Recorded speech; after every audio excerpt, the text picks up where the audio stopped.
How's everybody doing? Happy Halloween. No one's in costume, huh? Brad has a costume. Solid. We had a number of guys in costume today. Yeah, Cooper Beebe was Nacho Libre. Ezraku was 50 Cent. Let's see, Jay was a rapper that I was not aware of. Yeah, they did a nice job. Yeah, it was fun. Guys had some good time with it. DMX, nobody with DMX. Nobody's DMX today, no. Calvin Watkins, Dallas Morning News. Donovan Wilson, how much do you think he'll do today and tomorrow? Yeah, he'll probably still be with Britt, trying to do some rehab, get him feeling better. It's going to be close, but not sure yet.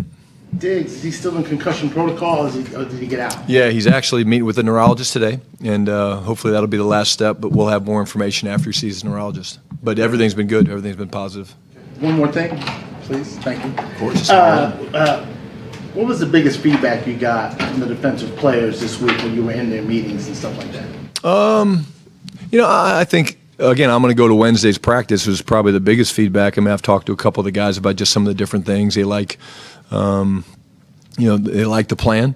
I thought Wednesday's practice was excellent, and the energy's been good. These guys they're ready to fix it. They want to fix it. We're all aligned on that. We need to be better. We know that. But I would say I start with going to Wednesday, and the energy and the way practice looked. It felt different in a good way. Clarence Hill, DLLS Cowboys. The splits offensively, home and on the road. Can you explain what's the difference? Not really. I mean, I know the home stuff is way better. I think each game is different. I really can't speak to it. We'll dive into that a little bit more over the bye and just kind of see, okay, hey, what is the issue? But I can't really put my finger on it, And we're talented enough and dominant enough as an offense at times that it shouldn't matter where we play. We should be able to do what we need to do, and we'll get that answered if we can. I can't promise you that there's going to be something that stands out. We're like, oh man, look at this. The crowd, they just look in the Carolina-Denver game. The running game wasn't there at those 2 road games. I don't know if it's a false start thing, crowd thing, just not being aggressive off the ball, something that's not getting that thing jump started. Yeah, each game is so different, Clarence. I can't speak to the answer. And again, we'll look, but again, it might be hard to figure some of those things out. Hey, Brian, Todd Archer with ESPN. Sometimes you see things on social media, you don't know if they're true or not. Did you have an owl in your house? Oh, yes, we did. I don't know if the owl was looking for the snakes or like what was going on, but it's the story of a coach's wife. So I'm in game plan meetings last night. We're doing some red zone stuff, and I leave the meeting about 10 o'clock, and I go back to my phone, and I literally had 72 text messages on my phone, 72. I'm a popular guy, so that's nothing abnormal, But and it literally started with a text from my son to his mother saying, there's a big hawk-sized bird in here. And I began to look down, and there was an owl that was, so my son was sitting there doing some work, and he had the sliders open, and all of a sudden an owl came to visit. And we're not very outdoorsy people, and so he wasn't really quite sure what to do, so we called my soon-to-be nephew, who's marrying my niece, and the two of them together, frickin' frack, tried to figure it out. They couldn't do it. All they did was piss it off. And so in typical coaching fashion, I called my wife and said, honey, I'm going to stay at the condo tonight. You got this. But they did. They got the owl removed. The owl has been returned to its safe domain. But you can't make this stuff up, man. So it's real. And when you say it's big, like I would have not stayed in the house. I would have stayed at the condo no matter what. How'd they get it out? They called animal control. Gentleman came with a net, like a pool net. I might have to look at that as like another job. Just kind of become animal control guy. I'm so experienced now with wildlife in and around Dallas, so can't make it up. I think we won when we had the snake issue, so that's probably a good omen. I think when we have shit, I'll put an elephant in my frickin' garage if I have to. Yeah, I'll do that next. If that's what it takes to win, I'll do it. And then, football question. How's Overshown been this week? Awesome. Yeah. Yeah, awesome. He's been getting a little bit of looks with the defensive stuff, with the ones, but really we're, just letting him play some scout team stuff. He's doing a little bit of both, man, and disruptive as ever. And I love watching him play football, man. Just the passion and the energy has been great. But we'll ramp him up a little bit. Today's a bonus day for us, so he'll get some more stuff with the ones and getting close. And then he left early when we were out there. Was everything okay? Yeah, he banged up his thumb, and was right back to practice. John Machota with The Athletic. You had, I think it was some of the kids in. I don't know if it was from just the coaches or the players or whatever for a Halloween thing recently. Why did you decide to do that? It's a good reset for the staff. Everyone was invited. It was Tuesday, so the players were off. But a bunch of people from around the building, from different departments, scouting and stuff, brought their kids. And my wife, she's amazing. She's a saint. She kind of organized like a little trick or treat line, and then they did arts and crafts and stuff down there. It's our normal family dinner night, and so it's just a good reset for us, man. And it's good for us to see. I know it calms me down, seeing the kids, and my kids are old, and we're empty nesters, and so they didn't dress up. I didn't dress up, but it's just it's what it should be. We can carve out 45 minutes for our families and for our loved ones. We do it every week, win or lose, and it was awesome to see the kids smile and. See their dads, and for us to feel a part of, we miss a lot, and so it's cool to have them around. And for the family dinner thing, is that always up here, or do you guys go different places? No, it's always here. Yeah, we don't have the time to leave. It's a kind of a hard stop. Come have dinner, but again, they run around on the practice facility. They run around, and we're doing the moms a favor because the kids usually fall asleep on the way home, which is great. And again, my wife is a saint. She's amazing, and she goes out of her way to make everybody feel welcome. And again, the kitchen staff, legends. They do an incredible job feeding everybody, and so very appreciated.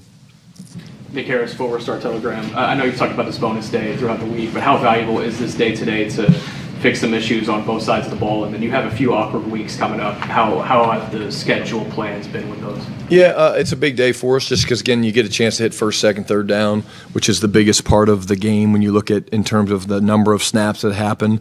We're, like we've talked about, we're in the midst of some changes that we want to look at, and there's going to be some things that maybe we like even more than other things, and so I think that helps us get another day look at it.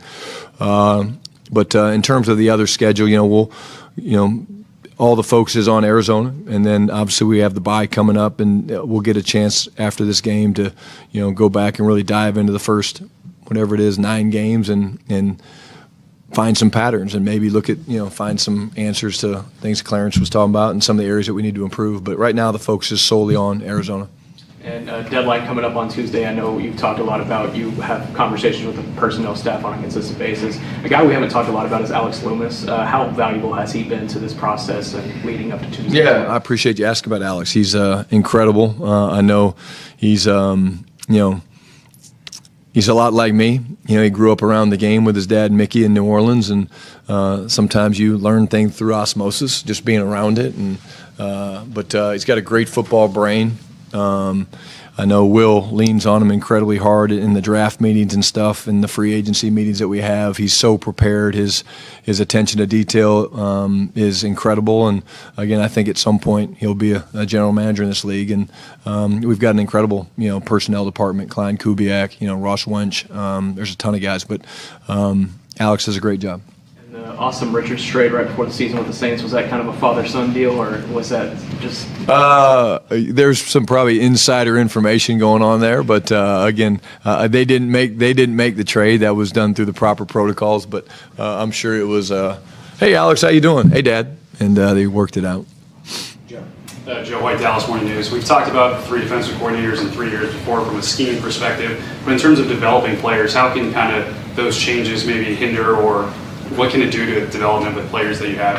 Yeah, it's not ideal. I mean, we've talked about that. It's not ideal, and the biggest change really was when DQ left, and you bring Zim in here, and Zim's an incredible coach, and but it's an adjustment. And what people don't realize is whether you're playing 3-4-5-1 with DQ and then DeZim's 4 down, DeFlus's 4 down, they're not the same systems and they're not built on the same things. And there's different variations. And so what do you do with the words and the verbiage? And it's not, okay, you just call it this. It's, well, how do you play it? How do you fit the gaps? How do you handle bunches? How do you handle stacks? And again, it doesn't affect, it doesn't affect as much of the fundamentals, because, really, tackling and coverage and things like that. But there are subtleties. I mean, there's different ways to play press man-to-man. There's different ways to tackle, whether it's hamstring tackle or, different things, rugby-style tackle. And, again, but that's no excuse. I mean, but it's a challenge. And that's why, again, we're hopeful that some of these adjustments and things that we're going to do will pay off. And then obviously Don Ezra, Shamar James, some of these rookies you've had to make bigger roles on this team. Other guys that maybe didn't anticipate having bigger roles. Long question short, how do you kind of develop guys mid-season while you're also asking them to maybe take on bigger roles? Yeah, you don't stop with the individual periods. I would give up team reps before I would give up individual period, because I do think that what's going to allow us to sustain success hopefully late in the season is that we're taking better footwork than the opponent. We're striking with better pad level than the opponent. We're wrapping up better. We're breaking on the ball better. I just believe that that's what gives you an advantage, because I do believe that as you get into the later months of the season and you want to get them off their legs a little bit, that something has to cut, But I would rather cut reps, full speed reps, get those in the walkthrough and not cheat your fundamentals and techniques. We have time for 2 more quick questions. Tommy, then Skylar. Tommy Arsh, DallasCowboys.com. How do you reintegrate Jake into the offense this week after Denver did what they did? No catches for him. Yeah, it wasn't Denver. It just was the game kind of went the way it went, and I don't worry about Jake's ability to get involved. He's a great player. It's one of those things. Let's just have a great week of practice. But again, I gave Denver a ton of credit, but I really don't think that they took Jake away per se. I just think the ball really didn't go his way, and we didn't play great, and I didn't call a great game, and so I think it just starts with having a great week of practice. But Jake Ferguson will play very well this week. Skylar Dixon with the AP. Just a quick question before the one I was going to get to. Back to the Owl. Are you a Harry Potter fan? I've seen a few of them. I've not read the books. I'm a movie guy, not really a reader. Were the kids Harry Potter fans? Yeah, my son was, yes. So he probably made that connection. Yeah. My real question. I'm sure you've been briefed on what Jerry said with the thing that got a lot of attention. This is why I'm talking to you and not trying to fix the defense. I just wonder how much, if at all, do you worry about the things that Jerry says or the things that go on in that kind of realm affect the locker room? I don't think too much about it. Jerry's the owner. Jerry can say what he wants to say. We've had some. We have had some of the best communication over the last couple of weeks. There's been a consistent Monday meeting where we spend an hour and a half talking about the last game, and he asks amazing questions, and we're able to sit in there, myself, the coordinators, and just talk about the game and what happened, and these are the things we need to improve. And then we do it again on Fridays when you're getting ready for the next opponent. And at the end of the day, no one wants to win more than Jerry. And so the communication is constant. It never ends. We're always on the phone with Steve and Jerry, Will McClay. But at the end of the day, Jerry's the owner, and he can say what he needs to say. And he is a busy man, like all of us. All right. Thanks, guys. Thanks, guys. Thank you, Dave.